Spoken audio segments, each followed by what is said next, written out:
जब ताकतवर मुल्क बातचीत से ज्यादा सफाई देने लगे तो समझ लीजिए दुनिया की सियासत बदल रही है। जो कभी फैसले सुनाया करते थे आज वही हालात समझाने में लगे हैं। जो दुनिया को डर दिखाते थे आज खुद बेचैनियां छिपाने में लगे हैं। सलाम नमस्कार अदाब अर्ज़ है, मैं हूं अली अहमद और आप देख रहे हैं आपकी आवाज 110। आज बात होगी उस बदलती हुई रणनीति की जिसने मिडिल ईस्ट की सियासत को नया मोड़ दे दिया है। क्या ताकत का संतुलन बदल रहा है? क्या दोस्त और दुश्मन की लकीरें बदलने लगी हैं? और क्या दुनिया एक नए दौर में दाखिल हो रही है? पूरा मामला समझिए, क्योंकि ये सिर्फ खबर नहीं बल्कि बदलते हुए वक्त का संकेत है। मिडिल ईस्ट में हालात एक बार फिर तेजी से बदल रहे हैं। जो माहौल कुछ दिनों पहले तक सीज फायर और बातचीत का दिखाई दे रहा था अब वो धीरे धीरे कमजोर पड़ता हुआ नजर आ रहा है। पिछले 48 घंटे में जिस तेजी से घटनाएं बदली हैं उसने पूरी दुनिया की फिक्र को बढ़ा दी है। अब सबसे बड़ा सवाल ये उठ रहा है, क्या अमेरिका और ईरान के बीच शांति वार्ता पटरी से उतर रही है? क्या फिर से बड़े टकराव की तैयारी शुरू हो चुकी है? दरअसल अमेरिका की तरफ से ईरान को 14 प्रस्ताव भेजे गए थे जिनमें जंग रोकने और आगे बातचीत की बातें शामिल थी। लेकिन जब ईरान ने उन प्रस्तावों का जवाब दिया है और उसी के बाद अमेरिकी राष्ट्रपति डोनाल्ड ट्रंप का सख्त बयान सामने आया है। इतना ही नहीं, ट्रंप ने तुरंत इजरायली प्रधानमंत्री नेतन्याहू से बात की और यही वजह है कि अब माना जा रहा है कि मिडिल ईस्ट में हालात फिर तनावपूर्ण हो सकते हैं। रिपोर्ट्स के मुताबिक पाकिस्तान के जरिए ईरान ने अमेरिका को अपना जवाब भेजा। ईरान ने कहा है कि सबसे पहले जंग पूरी तरह रोकी जाए। पूरी तरह माने फिलिस्तीन और गाजा पट्टी और लेबनान से भी जंग रोकी जाए। दूसरी बात, ईरान पर दोबारा हमला न करने की लिखित गारंटी दी जाए। तीसरा, जंग में हुए नुकसान का मुआवजा दिया जाए। और चौथा, हरमुज स्टेट पर ईरान की खुद मुख्तारी को मान्यता दिया जाए। इसके अलावा ईरान पर लगे सारे प्रतिबंध हटा दिए जाएं और दुनिया भर में सीज किए गए सारे पैसे उसे वापस किए जाएं। साथ और हरमुज क्षेत्र से अमेरिकी नौसैनिक नाकेबंदी खत्म की जाए और मिडिल ईस्ट से अमेरिका अपने सारे फौजी अड्डे बंद कर दे। इसी बीच ईरान की तरफ से अमेरिका को एक और खुली सख्त वार्निंग सामने आई है। यानी ईरानी नेताओं ने साफ कहा है कि अगर दोबारा हमला हुआ या ईरान पर किसी तरह का एयर स्ट्राइक की कोशिश की गई तो जवाब पहले से ज्यादा सख्त होगा। कुछ रिपोर्ट में भी कहा गया है कि ईरान ने अमेरिका को साफ संदेश दिया है कि अब दबाव और धमकियां की राजनीति ज्यादा देर नहीं चलेगी। और सबसे बड़ी बात, ईरान ने वार्निंग दी है कि अगर अमेरिका ने फौजी कार्रवाई की तो ईरान यूरेनियम संवर्धन को 90% बढ़ा सकता है। यानी परमाणु कार्यक्रम को और तेज करने का संकेत दिया है। इतना ही नहीं, परमाणु परीक्षण करने की धमकी भी दी है। हालांकि इन दावों पर अलग अलग देशों की तरफ से अलग अलग प्रतिक्रियाएं सामने आ रही हैं।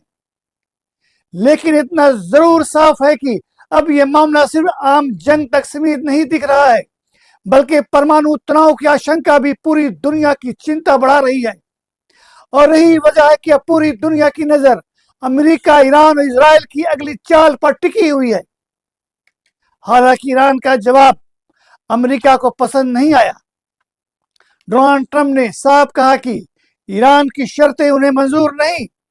उन्होंने इन प्रस्तावों को लगभग खारिज कर दिया और इसके बाद सियासी जानकार मान रहे हैं कि शांति वार्ता को अब बड़ा झटका लगा है।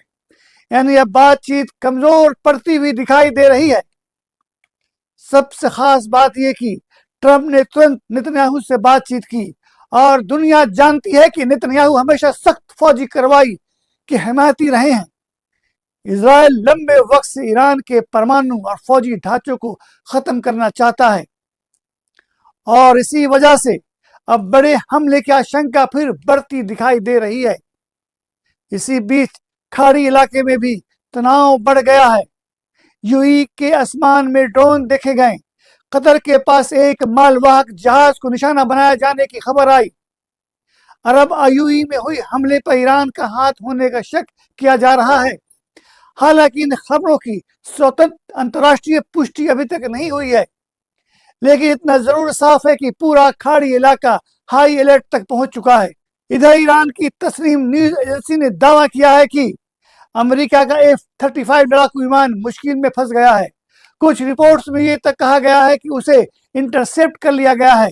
हालांकि अमेरिका और ईरान दोनों ने अभी तक इसकी आधिकारिक पुष्टि नहीं की है, लेकिन हरमुज और गल्फ ऑफ ओमान में बढ़ती फौजी गतिविधियां दुनिया की बेचैनी जरूर बढ़ा रही है। लेकिन कई एक्सपर्ट अब एक बड़ा सवाल उठा रहे हैं, क्या सच में ये सारे हमले सीधे ईरान की तरफ से हो रहे हैं या फिर कुछ ताकतें ऐसी भी हैं जो नहीं चाहती कि अमेरिका और ईरान के बीच सुलह हो, क्योंकि जब भी बातचीत आगे बढ़ती दिखाई देती है उसी दौरान नए हमले शुरू हो जाते हैं और इसी वजह से अब कई तरह की आशंकाएं जताई जा रही हैं। आप समझ रहे होंगे इशारा किस तरफ किया जा रहा है। क्या कुछ ताकतें जानबूझ के हालात बिगाड़ना चाहती हैं? क्या जंग को रोकने के बजाय उस पर लंबा खींचने की कोशिश हो रही है? इसी बीच कतर के नेताओं ने भी बयान दिया है। उन्होंने कहा है कि अगर ईरान चाहे तो कतर मेडिएटर के लिए तैयार है, लेकिन उन्होंने ये भी कहा कि अरब देशों को निशाना बनाना या खाड़ी क्षेत्र में तनाव बढ़ाना स्थिति को और खतरनाक बना सकता है, क्योंकि इन अरब देशों में अमेरिकी फौजी ठिकाने मौजूद हैं और वहां हालात सीधे अमेरिका को भी चुनौती माना जा रहा है। अब सबसे बड़ी दिलचस्प बात, भारत की तरफ से सतर्कता के संकेत मिल रहे हैं। प्रधानमंत्री नरेंद्र मोदी ने लोगों से आर्थिक सावधानी बरतने की अपील की है, सोना नहीं खरीदने की सलाह दी है, तेल बचाने, फिजूल खर्चा कम करने और आने वाले वक्त के लिए तैयारी रखने की बात कही। हालांकि सरकार की तरफ से किसी बड़े युद्ध की आधिकारिक चेतावनी नहीं दी गई है, लेकिन जानकार मान रहे हैं कि भारत समेत कई देश मिडिल ईस्ट की स्थिति पर बेहद गंभीर नजर बनाए हुए हैं। इसी बीच एक और बड़ी खबर सामने आई है कि अमेरिका के राष्ट्रपति और चीन के राष्ट्रपति के बीच चीन में बातचीत चल रही है और माना जा रहा है कि मिडिल ईस्ट के बढ़ते तनाव पर दोनों देशों ने चर्चा की। पूरी दुनिया की नजर इन दोनों राष्ट्रपति की वार्ता पर बातचीत पर लगी हुई है, क्योंकि दुनिया जानती है अगर हरमुज में हालात बिगड़ते हैं तो उसका असर सिर्फ अमेरिका और ईरान तक सीमित नहीं रहेगा, बल्कि पूरी दुनिया में इसका असर पड़ेगा। चीन दुनिया का बड़ा तेल खरीदने वाला देश है और खाड़ी क्षेत्र में अस्थिरता सीधे उनकी अर्थव्यवस्था को भी प्रभावित कर सकता है। यही वजह है कि अब दुनिया की बड़ी ताकतें भी खुलकर हालात पर नजर बनाए हुई हैं और कई जानकार मान रहे हैं कि अगर तनाव और बढ़ा तो ये सिर्फ एक क्षेत्रीय संघर्ष नहीं रहेगा, बल्कि पूरी दुनिया की राजनीति और अर्थव्यवस्था को प्रभावित कर सकता है। दुनिया डरी हुई है, क्योंकि अगर हरमुज में टकराव बढ़ता है तो उसका असर सिर्फ ईरान या अमेरिका तक सीमित नहीं रहेगा। तेल की कीमतें बढ़ेगी, ग्लोबल ट्रेड, शेयर मार्केट और पूरी दुनिया की अर्थव्यवस्था प्रभावित हो सकती है। आज दुनिया भर के बाजारों में गिरावट भी देखी गई है और इसी वजह से अब पूरी दुनिया की नजर अमेरिका, इजराइल और ईरान पर टिकी हुई है। अब सबसे बड़ा सवाल, क्या सच में एक बड़ा जंग करीब है? क्या मिडिल ईस्ट में हालात काबू से बाहर हो सकते हैं और क्या दुनिया एक नए संकट की तरफ बढ़ रही है? जब बाजार डरने लगे, जब देशों की रणनीतियां बदलने लगे और जब शांति वार्ता कमजोर पड़ने लगे, तो समझ लीजिए दुनिया एक बड़े मोड़ पर खड़ी है। इतिहास हमेशा एक बात सिखाता है, ताकत सिर्फ हथियारों से नहीं चलती। कई बार हालात, डर और वक्त की करवट सबसे बड़ी ताकतों की दिशा बदल देती है। आज मिडिल ईस्ट में मिसाइलें भी हैं, जंग की तैयारियां भी हैं और सियासी बयान भी है, लेकिन सबसे ज्यादा मौजूद है बेचैनी, और यही बेचैनी अब पूरी दुनिया महसूस कर रही है।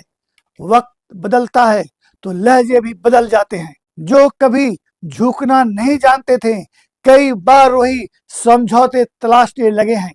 अब सबसे बड़ा सवाल, क्या दुनिया एक नए मोड़ पर खड़ी है? क्या ये सिर्फ सन्नाटा है या किसी बड़े बदलाव की आहट? आप क्या सोचते हैं? कमेंट में अपनी राय जरूर बताइए। लाइक कीजिए, शेयर कीजिए, सब्सक्राइब कीजिए। मैं हूं वली अहमद और आप देख रहे हैं आपकी आवाज 110। खुदा हाफिज। जय श्री राम।